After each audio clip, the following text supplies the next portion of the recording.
નમસ્કાર દર્શક મિત્રો, આજના સુપરફાસ્ટ સમાચારોમાં તમારું સ્વાગત છે મિત્રો। ચેનલ પર નવા છો તો ખાસ મિત્રો ચેનલને સબસ્ક્રાઇબ કરી લેજો।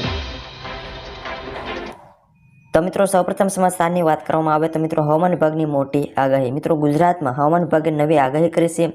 તે અનુસાર આવનારા 3 દિવસ પછી ગરમી વધશે અને તે દરમિયાન તાપમાનમાં 2 થી 3 ડિગ્રીનો વધારો થશે અને ગરમી વધતા લોકોને પરસેવો રેબઝેબ થવાનો વારો આવશે। હાલ ઉત્તર પશ્ચિમી અને ઉત્તર પવન ફૂંકાઈ રહ્યા છે, જેના કારણે આવનારા 3 દિવસ તાપમાન હાલ જેવું રહેશે અને જ્યારે 3 દિવસ બાદ પવનની દિશા બદલાતા તાપમાન વધશે અને આ આગાહી મુજબ હાલ રાજ્યમાં વરસાદની કોઈ પણ જાતની સંભાવના નથી। ત્યાર પછીના સમાચારમાં આગળ વધીએ તો મિત્રો ઈ શ્રમ કાર્ડ ધારકોને 2 લાખનો વીમો। મિત્રો અસંગઠિત ક્ષેત્રમાં કામ કરતા લોકોને આર્થિક સુરક્ષા આપવા માટે સરકારે વર્ષ 2020માં ઈ શ્રમ કાર્ડ યોજના શરૂ કરી હતી અને આ યોજનાનો ઘણો પ્રતિસાદ પણ મળ્યો છે અને અત્યાર સુધીમાં 19 કરોડ ઈ શ્રમ કાર્ડ બનાવવામાં આવ્યા છે અને આર્થિક સહાય ઉપરાંત સરકાર ઈ શ્રમ કાર્ડ ધરાવતી વ્યક્તિને 2 લાખ રૂપિયા સુધીનો અકસ્માત વીમાનો લાભ પણ આપે છે। ઈ શ્રમ કાર્ડ ધારકો પ્રધાનમંત્રી શ્રમયોગી યોજના અને સ્વરોજગાર માટે રાષ્ટ્રીય પેન્શન યોજના અને અટલ પેન્શન યોજના, પ્રધાનમંત્રી જીવન જ્યોતિ વીમા યોજના અને પ્રધાનમંત્રી સુરક્ષા વીમા યોજના અને પ્રધાનમંત્રી આવાસ યોજના અને રાષ્ટ્રીય સામાજિક યોજના તરીકે આ ઈ શ્રમ કાર્ડ ધારકો લાભ એમાં મેળવી શકે છે। ત્યાર પછીના સમાચારની વાત કરીએ તો મિત્રો પોલીસ ભરતીને લઈને સૌથી મોટી જાહેરાત કરવામાં આવી છે। મિત્રો ગુજરાત પોલીસ ભરતીને લઈને મોટી જાહેરાત કરાઈ છે।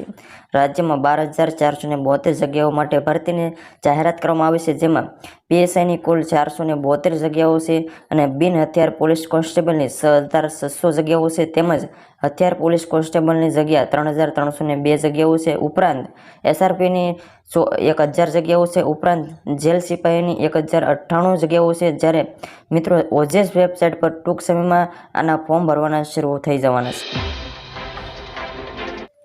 ત્યાર પછીના સમાચારની વાત કરીએ તો મિત્રો ગૃહિણીનું બજેટ ખોરવાશે। મિત્રો સિંગતેલના ભાવમાં ભડાકો, મગફળી સસ્તી થવા છતાં સિંગતેલના ડબ્બે 30નો વધારો નોંધાયો છે। મિત્રો હાલ લગ્નની સિઝન ચાલી રહી છે, ત્યારે ગૃહિણીઓ માટે એક મહત્વપૂર્ણ સમાચાર સામે આવ્યા છે।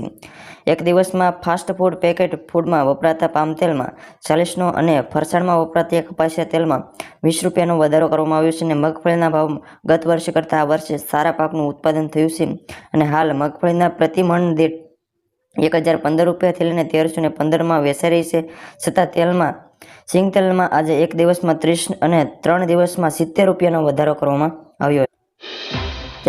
ત્યાર પછીના સમાચારની વાત કરીએ તો મિત્રો વૈશ્વિક બજારમાં ઓઇલના ભાવમાં ઘટાડો। મિત્રો વૈશ્વિક બજારમાં તેલ અને ગેસના ભાવમાં નરમાઈની અસર સ્થાનિક રિટેલ માર્કેટ પર પણ જોવા મળે છે અને ગુરુવારે સવારે નેશનલ કેપિટલ રજનીમાં સીએનજી સસ્તું થયું છે, જ્યારે પેટ્રોલ અને ડીઝલના ભાવમાં પણ ઘટાડો થયો છે।